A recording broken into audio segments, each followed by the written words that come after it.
भी बड़ा महत्व है महाराज जी। समय के अनुसार हो जाए तो ठीक है, थोड़ा और रात्रि के पहुंच गई तो कथा है श्रीमद् भागवत में श्री नंदराय जी की। नंदराय जी स्नान करने चले गए यमुना जी के जल में। जाना था ब्रह्म मुहूर्त में, रात्रि के चौथे पहर में पहुंच गए। ध्यान नहीं रहा। इनने तो अपने जैसे कई बार हो जाती गलती कि नहाना ही तो है, थोड़ा और जल्दी चल चलो, और जल्दी चल चलो, और जल्दी चल चलो। तो इनने क्या करा, बोरिया बिस्तर बांधा और गई ने नर्मदा जी में आधी रात के नहा ली। अब आधी रात के नर्मदा जी में नहीं। और विचार तो हमारे यहाँ हर चीज का एक समय बताया गया। मान लो शाही स्नान होता है तो भले वो शाही स्नान का महत्व है कि इतनी बजे से होगा, ब्रह्म मुहूर्त में होगा, ये रथ आएगा, ये ऐसा होगा, वो होगा। तो उसमें रात भर का स्नान का नहीं कहा गया कि तुम पूरी रात नहाते रहो। हाँ, ये हमारा महत्व है कि हम जाए नहाए, वो अपनी एक बात। बैसाख का स्नान कहा गया तो भी उसका महत्व बताया गया। ग्रहण का स्नान कहा गया तो रात्रि का स्नान बताएगा कि चलते ग्रहण में कुरुक्षेत्र में स्नान करो महाराज, वो एक अलग। परंतु यहाँ जो वर्णन किया गया, नंद बाबा एक बार स्नान करने के लिए गए और ब्रह्म मुहूर्त के पहले रात्रि में ही उन्होंने स्नान कर लिया। रात्रि का चौथा पहर चल रहा था और जैसे ही स्नान करने के लिए तीसरा पहर चल रहा था, स्नान करने के लिए जैसे ही यमुना जी में कूदे तो वरुण ने बंदी बना लिया, ले गए कि तुमने बिना पूछे जल में आधी रात को स्नान क्यों करा।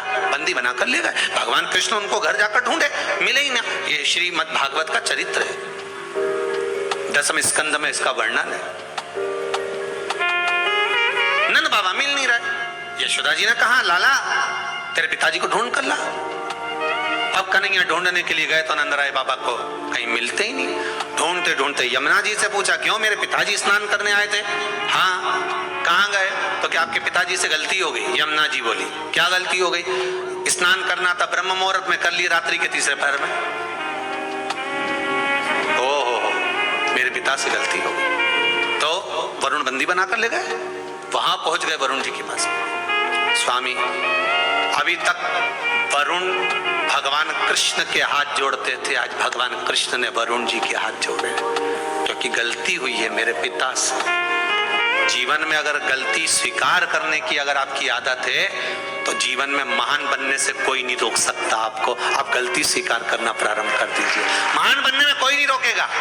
पर आज के जमाने में कोई गलती स्वीकार तो करे।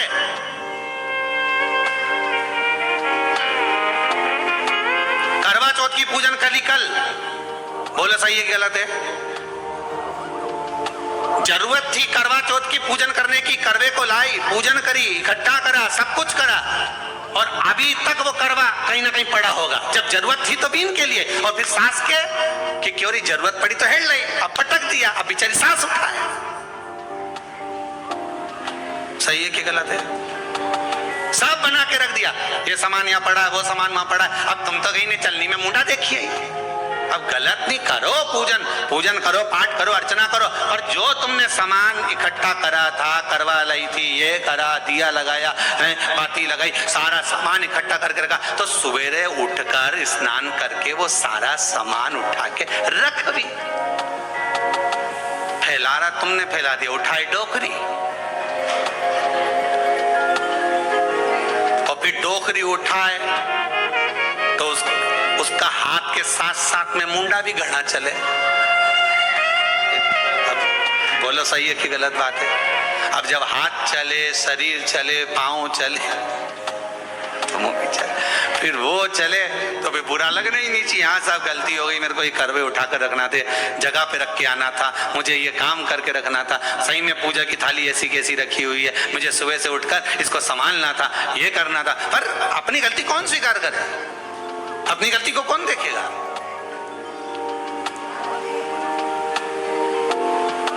गलती मान लेना,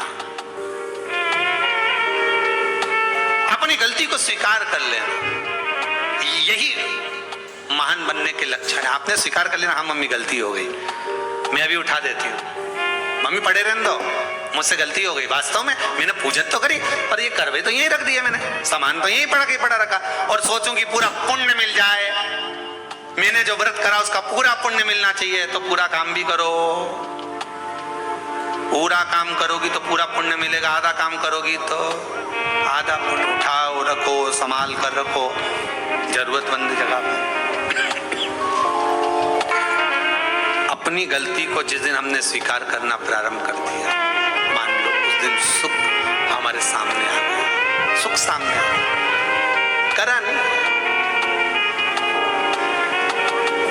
बूढ़ी माँ जाए, स्नान करे, आए,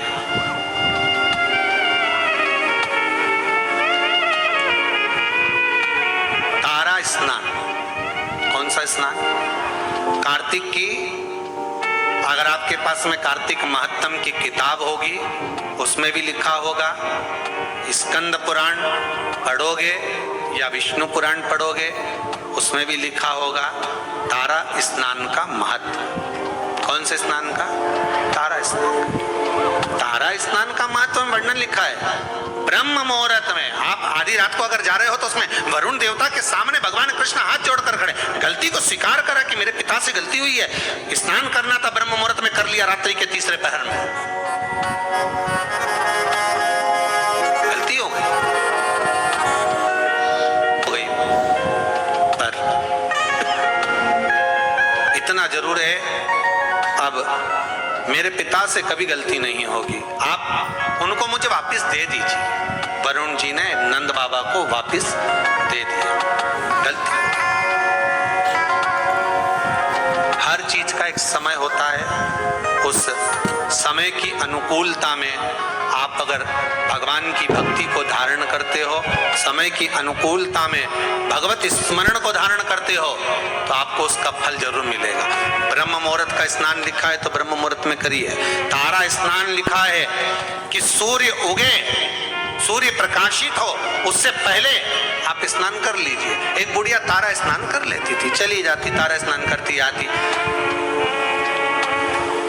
मन में एक भाव जागृत हो गया, भगवान बहुत बुजुर्ग है, वो बहुत बूढ़ी है,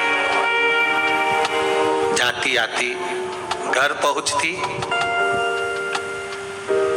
भगवान भी ऐसी कृपा करते कि ये बूढ़ी माँ तारा स्नान कर कर आती और भगवान इसके लिए खिचड़ी का कटोरा भरकर रख देते।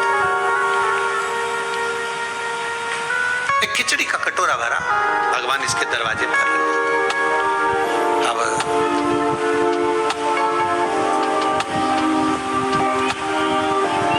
खिचड़ी के कटोरे को बूढ़ी माँ के सम्मुख में रखा, माई कटोरा उठाया, भगवान को भोग लगाती, भगवान का दिया हुआ पात्र था उसी से पा लेती। एक दिन पड़ोसन ने विचार करा कि बड़ी विचित्र है ये बूढ़ी माँ, ना जाने इसको कौन ब्रह्म मुहूर्त में खिचड़ी देकर चले जाता है और ये उसका पान कर लेती है, उसका सेवन कर लेती है। आज ये सुबह जब स्नान कर कर आएगी, पड़ोसन ने विचार करा उससे पहले मैं जाग जाऊंगी और जाग कर इसके खिचड़ी के कटोरे को उठाकर बाहर फेंकी। जब जब मनुष्य धर्म की ओर बढ़ता है, जब जब मनुष्य सत्कर्म की ओर बढ़ता है, जब जब मनुष्य भगवान की भक्ति की ओर बढ़ता है, भजन कीर्तन स्मरण की ओर बढ़ता है, शिव आराधना की ओर बढ़ता है, भगवत नाम की ओर बढ़ता है, तब तब दुनिया के लोग उस पर उंगली उठाना प्रारंभ कर देते। मीराबाई को नहीं छोड़ा, रामकृष्ण परमहंस जी को नहीं छोड़ा, संत तुकाराम, नामदेव आदि को नहीं छोड़ा, प्रहलाद ध्रुव जी को नहीं छोड़ा,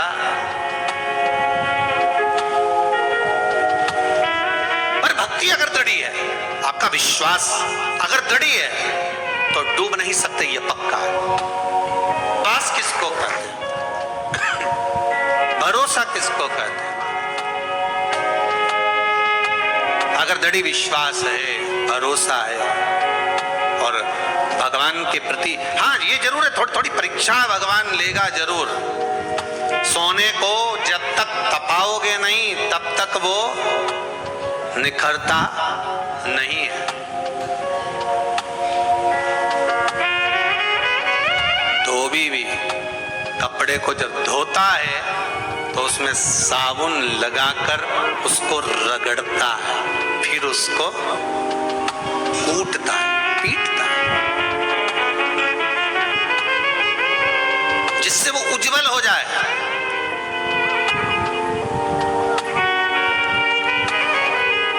उसकी उज्जवलता उसको घसीटने पर, पीटने पर प्राप्त होती है। मीराबाई की उज्जवलता कैसे प्राप्त हुई थी? मीराबाई के लिए जहर का प्याला भेज दिया, शेर भेज दिया, सांप का पिटारा भेज दिया, उसकी उज्जवलता हुई।